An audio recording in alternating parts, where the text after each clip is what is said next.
మోకాళ్ల నొప్పులు, gas, gut health వంటి సర్వ రోగాలకు నివారణి అరుణ యోగా ఆముదం.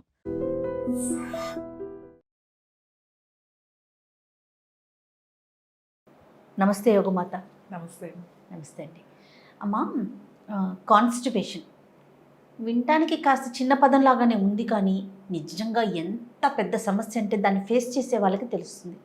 చిన్నపిల్లల దగ్గర నుంచి పెద్దవారి దాకా చాలా వరకు ఈ సమస్యతో బాధపడుతూ ఉంటారు. నలుగురిలోకి వెళ్ళలేరు, ఏదైనా ఒక ఫంక్షన్లో కడుపు నిండా తినలేరు. ఈరోజు తిన్నారో రేపటికి ఇంకా దాని ఎఫెక్ట్ ఉంటుందని ఈరోజే భయపడిపోతూ ఉంటారు. ఇంట్లో ఏదైనా కాస్త ఎక్కువ తినాలన్నా ఇబ్బంది పడతారు. ఈ సమస్య ఎంత వేధిస్తుందంటే ఎన్ని చిట్కాలు పాటించినా దాని నుంచి బయటపడలేకపోతారు. అసలు మార్పు ఎక్కడ చేసుకోవాలి? ఎందుకు కాన్స్టిపేషన్ అనేది ఇంత పెద్ద సమస్యగా చూడాల్సి వస్తుంది? కాన్స్టిపేషన్ అనేది యాక్చువల్లీ పెద్ద సమస్య కాదండి. అది మన లైఫ్ స్టైల్ మారింది, మన ఆహారపు అలవాట్లు మారినాయి, అన్నీ మారినాయి కాబట్టి కాన్స్టిపేషన్ సమస్య కొంచెం ఎక్కువగా కనబడుతుంది. ఇంతకు ముందు మనకి అసలు కాన్స్టిపేషన్ అనేది ఎప్పుడైనా అలా ఉంటే ఇంట్లోకి వెళ్ళి ఆముదం తీసుకొచ్చి పోసేసేవారు. పిల్లలకి సీజనల్గా కూడా. ఇప్పుడు ఈ సమ్మర్ అంతా మనం వేసవికాలంలో బాగా మామిడికాయలు అవి తిని హాలిడేస్ ఇంకా స్కూల్స్ ఓపెన్ అయితే అనగా అందరినీ కూర్చోబెట్టేసి ఆముదం పోసేవారు. ఆముదం పోస్తే ఇంకా ఆ రోజు మంచిగా మోషన్స్ అవి ఇంకా ఆ రోజు అంతా మంచిగా చారు అది ఇచ్చేవాళ్ళు. కొంతమంది ఆముదం ఇవ్వకపోయినా సునాముకి ఆకు రసం పెట్టేవాళ్ళు. మరి మంచి చారు పెట్టుకుంటాం కదా, అలా మంచి రసం పెట్టి సూప్ లాగా అందరికి ఒక గ్లాస్ ఇచ్చేవాళ్ళు అనమాట. బాగుండేది. పెప్పర్ అదంతా వేస్తే కారం కారంగా పుల్లగా చింతపండు కార్యక్రమం కింద చేసేవాళ్ళు. అయితే పిల్లలందరినీ కూర్చోబెట్టి వస్తే అందరూ క్లీన్ అయిపోయేది. సో మళ్ళీ స్టార్ట్ అనమాట, ఫ్రెష్గా స్టార్ట్ అయ్యేవాళ్ళు అనమాట. కాన్స్టిపేషన్ అనేది ఇప్పుడు ఇది ఎక్కువ మాట్లాడడం వల్ల దీని మీద అటెన్షన్ ఎక్కువైపోయింది. అంటే మనం మాట్లాడుకుంటున్నాం తప్ప సమస్య తీవ్రత లేదంటారా? సమస్య తీవ్రత కన్నా కూడా మాట్లాడడం ఎక్కువైపోయింది. ఇప్పుడు చూడండి, కాన్స్టిపేషన్ అనేది ఎప్పుడు చెప్తాము అంటే ఇవాళ అసలు అవ్వలేదు, పూర్తిగా అవ్వలేదు, మోషన్ అవ్వలేదు, రేపు అయింది, లేదు ఈ 2 రోజులు అవ్వలేదు, 3వ రోజున అయ్యింది, అది కూడా కాన్స్టిపేషనే. లేకపోతే ఎప్పుడు అవుతుందో తెలియదు. పొద్దున్న మంచిగా అందరూ రెడీ ఏదో పనిలోకి వెళ్ళి ఆఫీస్కి వెళ్ళిన తర్వాత అప్పుడు పరిగెత్తాల్సి వస్తుంది. టైం ఉండదు. ఇవాళ మార్నింగ్ వచ్చింది, రేపు పొద్దున్న ఈవినింగ్ వస్తుంది, లేకపోతే టైం ఉండదు. అది కూడా కాన్స్టిపేషనే. సో కొంతమందికి పొద్దున్నే వెళ్ళరు, కానీ సాయంకాలం వెళ్తారు. ఈవినింగ్ వాళ్ళకు టైం ఉంటుంది అనమాట, ఆ టైంకి వెళ్ళిపోతారు. అదేం కాన్స్టిపేషన్ కాదు. వాళ్ళు రెగ్యులర్గా ఈవినింగ్ వెళ్తారు, మార్నింగ్ అసలు వెళ్ళరు, ఆరామ్గా ఈవినింగ్ వెళ్తారు. అదేమి ఆలోచించాల్సిన అవసరం లేదు. అది వెళ్తున్నారు కదా, ఫ్రీగానే అవుతుంది, బాగానే అవుతుంది, ఏం ప్రాబ్లం లేదు సాయంకాలం. అది కాన్స్టిపేషన్ కాదు. కొంతమందికి ఇబ్బంది ఏముండదు, నేను రోజులో ఎప్పుడో అప్పుడు వెళ్తానండి, నాకేమది పెద్ద సమస్య కాదు అని అంటారు. ఖచ్చితంగా వెళ్తారు, అది కూడా కాన్స్టిపేషన్ కాదు. లేవగానే వెళ్ళిపోవాలి, వెళ్ళకపోతే కాన్స్టిపేషన్ అనేది చాలా మంది ఫీల్కి వచ్చేస్తున్నారు. సో ఇప్పుడు లేవగానే చాలా మందికి మీ డైజెస్టివ్ సిస్టమ్ సరిగ్గా ఉండి మంచి ఫైబర్ ఫుడ్ తింటూ ఉంటే, వాటర్ సరిపడినంత తాగుతూ ఉంటే మీకేమీ ఉండదు. మనకి ఎర్లీగా భోజనం చేస్తాం, లేట్ మీల్స్ తినే వాళ్ళకు కూడా కాన్స్టిపేషన్ ప్రాబ్లం ఉంటుంది. అంటే 9-10 గంటలకి వెళ్ళి అప్పుడు తిని అప్పుడు పడుకున్న వాళ్ళకి డైజెషన్ సరిగ్గా ఉండదు. సో ఇవన్నీ కరెక్షన్ చేసుకోవాలి అంటే మనం కాన్స్టిపేషన్ ఇదంతా ఫస్ట్ డైటే, ఏం తింటున్నాము అనేది ఫైబర్ ఫుడ్ తింటాం, పీచు పదార్థం ఎక్కువ ఉండాలి. ఇప్పుడు మన కూరగాయలు మనం సాధారణంగా బీరకాయ, బెండకాయ, దొండకాయ, చిక్కుడుకాయ, గోరు చిక్కుళ్ళు ఇలాంటివన్నీ మనం తింటాం రెగ్యులర్. పీచు పదార్థాలు మనకు అలవాటే, అవి అన్నీ తింటాం. కాకపోతే మొత్తం చెక్కేయకుండా పైన చెక్కి బాగా కడిగి వండుకుని తింటాం చాలా మంచిది. ఎందుకంటే దాంట్లో హై ఫైబర్ వస్తుంది. మనకు చిక్కుడుకాయ ఉందనుకోండి, మనం అదంతా ఇది చేసి పీస్ అంతా తీసేస్తాం. బీరకాయ ఉందనుకోండి, మొత్తం చెక్కి వాడేస్తాం, అసలు ఏమి లేకుండా లోపలే తింటాము. మామూలుగా లేత బీరకాయ అసలు చెక్కాల్సిన అవసరం లేదు, అది సన్నగా ఉన్నవి తీసేసి మామూలుగా వండేసేయచ్చు. సో ఎక్కువ ఈ చిక్కుడుకాయలు, గోరు చిక్కుడు చాలా హై ఫైబర్ ఉంటుంది. గోరు చిక్కుడు ఎంత హై ఫైబర్ అంటే అది గమ్మకి తయారీకి వెళ్తుంది. గోరు చిక్కుడు ఫెవికాల్కి, ఇట్లా ఆయింట్మెంట్స్ మనకి తయారవ్వాలి అంటే, ఒక క్రీమ్ లాగా తయారవ్వాలంటే దానికి మనకి ఆ బైండింగ్కి ఒకటి రావాలన్నమాట. అది గోరుచిక్కులతోనే తయారు చేస్తారు. ఓకే. సో అంత హై ఫైబర్ గల ఫుడ్ గోరుచిక్కుడే. సో అందుకని అలాంటి కాన్స్టిపేషన్ ప్రాబ్లం ఉన్న వాళ్ళు అన్ని గోరుచిక్కుళ్ళు, ఇప్పుడు గోకరకాయ అని కూడా అంటారు, అన్ని గోరుచిక్కులు ఊరికే స్టీమ్ మీద బాయిల్ చేసుకుని కొంచెము రోజు సాయంకాలం 4 అట్లా కొన్ని వెజిటబుల్ అంత తింటే వాళ్ళకి మంచి హై ఫైబర్ వస్తుంది.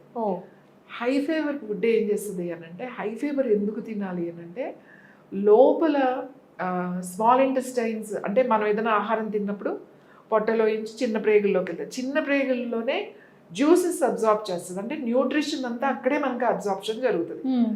మనం ఏం చేస్తాం, మంచిగా బిర్యానీ తినేస్తాం, వేడి వేడి ఫుడ్ తింటాం. బిర్యానీ కాదనుకోండి, వేడి వేడి ఫుడ్ చల్లటి నీళ్ళు, వేడి వేడి ఫుడ్ కోక్, పెప్సీ. ఇప్పుడు మీరు కాంబో బయటికి వెళ్తే అవును, వేడి వేడిగా పిజ్జా ఇస్తాడు, దాంతోపాటు కాంబో ఇస్తాడు. ఇప్పుడున్న యూత్ చేసే ఫస్ట్ తప్పేంటో తెలుసా అండి, ఈ వేడిగా తినడం, చల్లగా తాగడం. ఓకే, ఇక్కడ సిస్టమ్ పాడైపోతుంది. మీరు మంచి బిర్యానీ పక్కన చల్లటి కోక్, పెప్సీ కాకపోయినా చల్లటి ఐస్ వాటర్ తాగినా కూడా, సోడా తాగినా లేకపోతే లెమనేడ్ ఆర్డర్ చేసుకుంటారు కదా. సో ఈ వేడి వేడిది తినడం, ఈ చల్లది తీసుకోవడం వల్ల. మరి ఇంట్లో పరిస్థితి ఏంటమ్మా? ఇప్పుడు మనం అన్నం తిన్నాక రూమ్ టెంపరేచర్ వాటరే తీసుకుంటాం కదా, ఫ్రిడ్జ్ కాదనుకుందాం, నార్మల్ ఏ కుండలో నీళ్ళు లేకపోతే ఫిల్టర్లో నీళ్ళు తాగుతాం, అది ఓకేనా? అది యాక్సెప్టబుల్లా? అదే యాక్సెప్టబుల్. అది వాటర్ తాగడం వల్ల ఏం ప్రాబ్లం లేదు. డ్రింక్స్ విషయానికి మాట్లాడుతున్నారు మీరు. చాలా అంటే ఇప్పుడు వాళ్ళకి ఎందుకు కాన్స్టిపేషన్ ఎక్కువ ఉంది అనే దానికి చెప్తున్నారు. ఇప్పుడున్న జనరేషన్ కి కాన్స్టిపేషన్ ప్రాబ్లం. అవును, వాడు తిరుగుతూనే ఉంటాడు, లేకపోతే స్మోక్ చేస్తూ ఉంటారు మోషన్ అవ్వడానికి, లేకపోతే లీటర్ నీళ్ళు తాగుతూ ఉంటారు, లేకపోతే ఏదో జీరా వాటర్ తాగుతారు, లేకపోతే ధనియా వాటర్ ఏంటో చెప్తా ఉంటారు, అవన్నీ తాగుతుంటారు.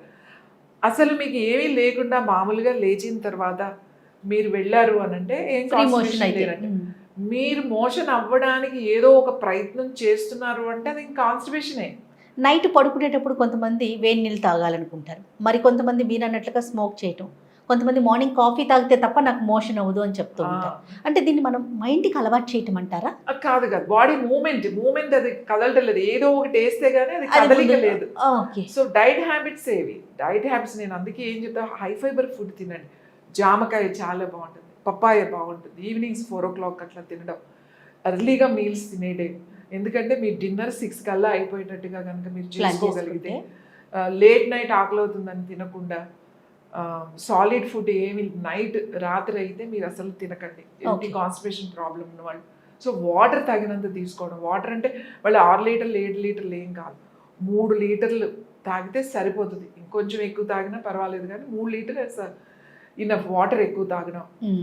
మీరు తినేది ఏదో ఇంతే తింటున్నా, సరైన ఫుడ్ తింటున్నా, సరైన టైంకి తినకపోతే అది మీకు కాన్స్టిపేషన్ ప్రాబ్లమ్సే వస్తాయి మీకు. ఆ తినేదేదో కరెక్ట్ టైంకి తినడం. అప్పుడప్పుడు ఖచ్చితంగా క్యాస్టర్ ఆయిల్, ఆముదం ఏదైతే ఉందో అది తీసుకోవాలి. 1 టీ స్పూన్ రాత్రి పడుకునేటప్పుడు, కనీసం నెలకి 4 రోజులన్నా 1 టీ స్పూను రాత్రి పడుకునేటప్పుడు కొంచెం నీళ్ళల్లో కానీ, కొద్దిగా గోరువెచ్చని 30 ml పాలల్లో కానీ డైరెక్ట్గా మన దగ్గర ఉన్నదైతే డైరెక్ట్గా కూడా తీసేసుకోవచ్చు. తీసుకుని రాత్రి పడుకునేటప్పుడు అలా పడుకుంటూ ఉంటే ఏమవుతుంది అంటే డ్రైనెస్ తగ్గుతుంది అనమాట, మాయిశ్చరైజర్ అవుతుంది, బాగా స్మూత్గా అవుతుంది. కొంతమందికి అవుతుంది, గట్టిగా అవుతుంది అనమాట, గట్టిగా అవుతుంది. అలా అవ్వకుండా నీట్గా స్మూత్గా అవుతూ ఉంటుంది అనమాట. నేను ఇంకోటి ఏం చెప్తానంటే, ఇది తాగడం కాదు, అసలు కుకింగ్లో వాడాలి ఈ ఆయిల్. అంటే మనం మామూలు తాలింపుల్లో పనికిరాదు. మీరు ఇప్పుడు చపాతీ చేసుకుంటున్నారు, రొట్టెలు ఏమైనా కలుపుకుంటున్నప్పుడు 2 స్పూన్లు చిన్న స్పూన్తో కలిపేసుకోవడం, పిండి కలుపుకుని రొట్టెలు దాంతో కూడా కొంచెం ఊరికి కాల్చుకోవడం. లేదంటే ఉడుకుతున్న పప్పు లేకపోతే ఆకుకూరలు కానీ పప్పులో కానీ ముందే 1 స్పూన్ వేసేసి మనం కుక్కర్ పెట్టేసుకోవచ్చు. ఆకుకూరలో ఉడుకుతున్నప్పుడు కొంచెం వేయడం. ఇలా మనము 1 స్పూన్ ఈ ఆయిల్ యాడ్ చేయడం వల్ల మనకి కాన్స్టిపేషన్ ప్రాబ్లం అనేది రాదు. ఇప్పుడు వచ్చే పిల్లలు ఎదుర్కొంటున్న సమస్యలు మనం ఫుడ్లో కనుక ఇది ఇవ్వగలిగితే వాళ్ళకి ఇలాంటి ప్రాబ్లమ్స్ రావు. ఏ వయసు వారైనా ఇప్పుడు నెలకి 4 సార్లు అన్నారు కదా, నెలకి 4 రోజులు అంటే ఆల్రెడీ కాన్స్టిపేషన్ చాలా ఎక్కువగా ఉన్న వాళ్ళకి ప్రతి నెల 4-5 రోజులు రాత్రి పడుకునేటప్పుడు తాగడం, అది ఒక పద్ధతి. దాని తర్వాత రోజు మన తినే ఆహారంలో వారానికి 3 సార్లైనా రొట్టెలో కానీ కూరల్లో కానీ రైట్. కలుపుకోవడం చాలా మంచిది. తర్వాత నీళ్ళు ఎక్కువ తాగడం, ఫైబర్ ఫుడ్ తినడం, పీచు పదార్థాలు ఎందులో ఉన్నాయో ఎక్కువ కూరగాయల్లోనే ఉంటాయి కాబట్టి ఆ కూరగాయలు ఎక్కువ కూర తినడం అనేది అలవాటు చేసుకోవాలి. సలాడ్స్ అలవాటు చేసుకోవాలి మనం. అవి కనుక తిని బాడీకి ఇక్కడ మంచి ఎక్సర్సైజ్ ఉండాలి.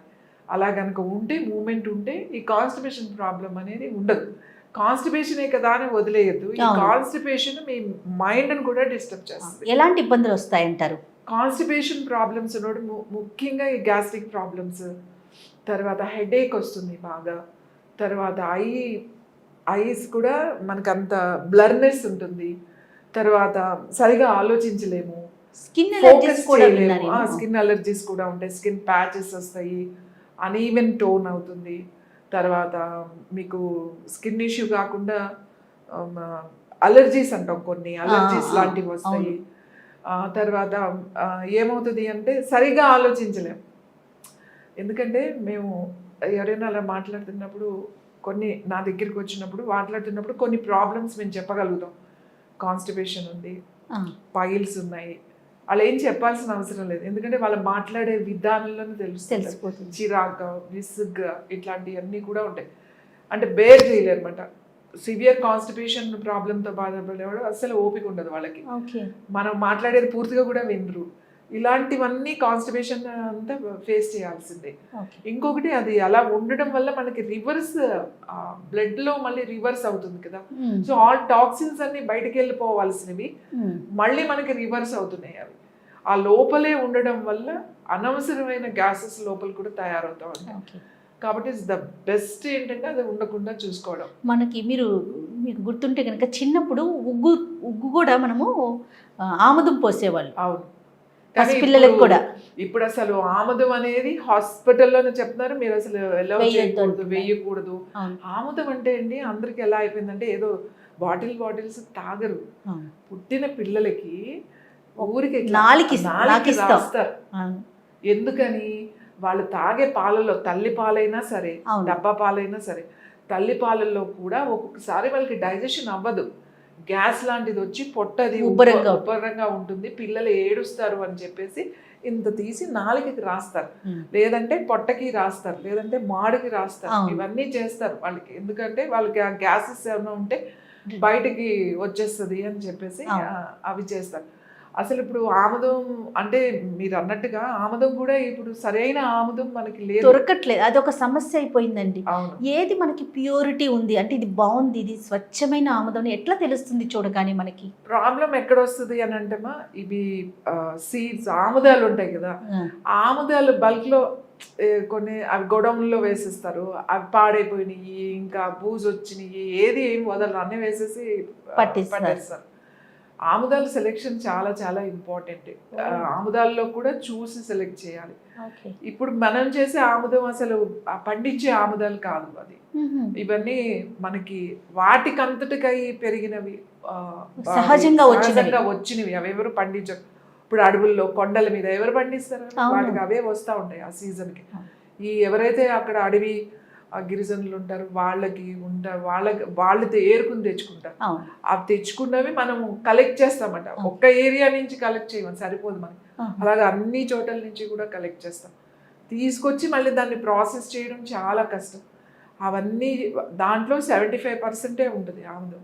అంటే ఆముదాన్ని గంధర్వ బీజం అని అంటారు.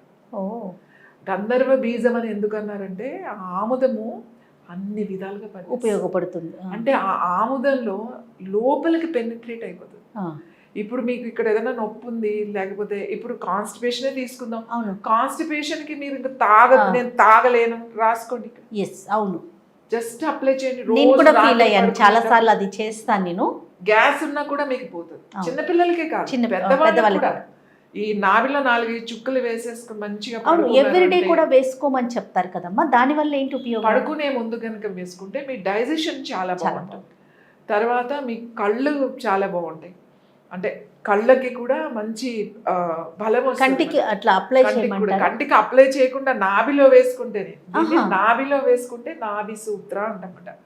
నాభి సూత్రం అంటే ఏంటంటే బొడ్డులో వేసుకోవడం. సో నేను ఈ ఆయిలే ఎందుకు వేయమంటానంటే ఏ ఆయిల్కి లేదు, ఈ ఆముదం ఒక్కటే లోపలికి వెళ్ళిపోతుంది. ఎంత లోపలికి వెళ్ళిపోతుంది అంటే ఇన్ని లేయర్స్ దాటి లోపల ఎముక లోపలికి కూడా వెళ్ళిపోతుంది. ఓకే. బోన్ మ్యారో అంటే దాంట్లోకి కూడా వెళ్ళిపోతుంది. ఈ వెళ్ళడం వల్ల మనకి అక్కడ ఉన్న టాక్సిన్స్ని తీసుకురావడమే కాకుండా మీరు తాగడం వల్ల ఓన్లీ ఒక పార్ట్నే అది క్లెన్స్ చేయట్లేదు, లివర్ని క్లెన్స్ చేస్తుంది, కిడ్నీని క్లెన్స్ చేస్తుంది, ఇంటెస్టైన్స్ని క్లెన్స్ చేస్తుంది, గట్ మొత్తం క్లెన్స్ చేస్తుంది, అన్నిటికీ క్లీన్ అవుతాయి ఒక్కటి దివ్య ఔషధం తీసుకుంటే. అందుకే దీన్ని గంధర్వ బీజం అన్నారు. అదే కదా, గంధర్వ బీజాల్లో ఒక బీజం ఇది, గంధర్వ బీజం ఆముద గింజల్ని. అందుకే మన ఆయిల్కి గంధర్వ తైలం అని అంటామట దీన్ని. ఇప్పుడు మన ప్రోడక్ట్ కావాలి అనుకునే వారికి ఎట్లాగమ్మా? మనకి కింద స్క్రోల్ అవుతున్న నెంబర్కి కాల్ చేస్తే ఇది దొరుకుతుంది, పంపిస్తాను. ఓకే. ఎక్కడికైనా త్రూ అవుట్ ఎక్కడికైనా మీరు పంపిస్తారు. ఎస్. అమ్మ, ఈ మలబద్ధకం ఇంత తీవ్రమైన సమస్య కదా, వీటికి ఏదైనా ముద్రలు ఏమైనా సహాయపడతాయా? ఎలాంటి ముద్రలు వేసుకోవాలి? మలబద్ధకానికి అద్భుతమైన ముద్ర ఉంది. దీని ముద్ర పేరు శుచి ముద్ర. శుచి ముద్ర. శుచి ముద్ర. దీన్ని శ్యామల ముద్ర అని కూడా అంటారు. అంటే శ్యామల ముద్ర ఇస్ అది ఇంకా స్పిరిచువల్ అనుకోండి. శుచి ముద్ర అంటే శుచి అంటే క్లీనింగ్ కదా, శుచి చేయడం. శుచి ముద్ర ఇది ఎవరు నమ్మరు. ఈ శుచి ముద్ర అసలు ఇలా కూర్చుంటే అలా ఎలా వెళ్ళిపోతుంది. ఎవరికైతే కాన్స్టిపేషన్ ఉందో ఈ ముద్ర చేసి చూడండి. ఒక్కరోజు 2 రోజులు కాదు, ఒక 4 రోజులు ఒక టైంలో పొద్దున్నే కూర్చొని చేసి చూసి ఎలా ఉందో మనకు చెప్పాలి. తప్పకుండా. ఈ ముద్ర చాలా సింపుల్.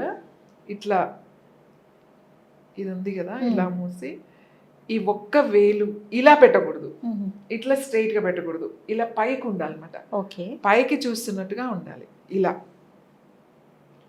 ఉండాలన్నమాట. శుచి ముద్ర. దీన్ని ఏం లేదు, ముందు ఇలా పెట్టి 3 వేళ్ళు ఇలా మూసి ఈ చూపుడు వేలు పైకి పెట్టాలి, ఇలా పైకి పెట్టాలి. ఇది శుచి ముద్ర. ఇలా కూర్చుని కళ్ళు మూసుకుని మీరు మెల్లగా శ్వాస తీసుకుని వదులుతూ ఉండండి. మీరు ఎక్కడ దృష్టి పెట్టాలి అంటే మీ మలద్వారం దగ్గర దృష్టి పెట్టాలి, ఎగ్జాక్ట్గా యానస్ దగ్గర. జస్ట్ ఊరికే మనసు అక్కడ పెట్టండి. కొంతసేపు శ్వాస మీద ఉంటుంది, కొంతసేపు అక్కడ అట్లా పెట్టి కూర్చోండి అంతే. మీరు ఇలా పెట్టి కూర్చున్న కరెక్ట్గా 5 నిమిషాలు కూర్చోండి, మీరు బాత్రూమ్కి పరిగెడతారు. ఈ ముద్ర ప్రొద్దున్నే లేచిన తర్వాత కొంచెం 2 గ్లాసులు మంచినీళ్ళు తాగేసి కూర్చోండి అంతే. చక్కగా అలా కింద కూర్చొని చేయగలిగితే కింద కూర్చొని చేయండి, లేదా చైర్లో కూర్చోలేము అనుకున్న వాళ్ళు చైర్లో అయినా సరే ఇలా స్ట్రైట్గా కూర్చుని ఈ ముద్ర కూర్చోండి. ఈ ముద్ర కన్ఫ్యూజన్ ఏంటంటే ఇలా చేయకండి, ఈ వేలు పైకి చూస్తున్నట్టుగా ఉండాలి, అన్ని వేళ్ళు ఇలా మూసి ఉంచాలన్నమాట. ఇలా ఉండాలి. దీన్ని శుచి ముద్ర అంటారు. ఎంత బాగా ఉపయోగపడుతుంది అంటే ఇది మీకు ఒక చిన్న ఇది చెప్తాను. నేను ఇది పేపర్ ఇస్తున్నప్పుడు ఈనాడులో నాకు ఆర్టికల్ వచ్చేది వసుంధరాలో. చాలా సంవత్సరాలు, ఒక 15 సంవత్సరాల క్రితం జరిగింది. నేను ఇలానే ఇస్తే ఒక స్కూల్లో నిడదవోలు అనే ఊళ్ళో, అక్కడ స్కూల్లో గవర్నమెంట్ స్కూల్లో వాళ్ళ సైన్స్ మాస్టర్ నేను చెప్పాడు, మీరు అందరికీ కాన్స్టిపేషన్ ఉంది, ఎవరు పొద్దున్నే వెళ్ళి రావట్లేదు, ఈ ముద్ర వేయండి మీరు అని చెప్పేసి క్లాస్లోనే ఆయన వేయించాడట. ఆయన ఒక 10 నిమిషాలు ఇదే ముద్రలో అందరినీ కూర్చోబెట్టాడు.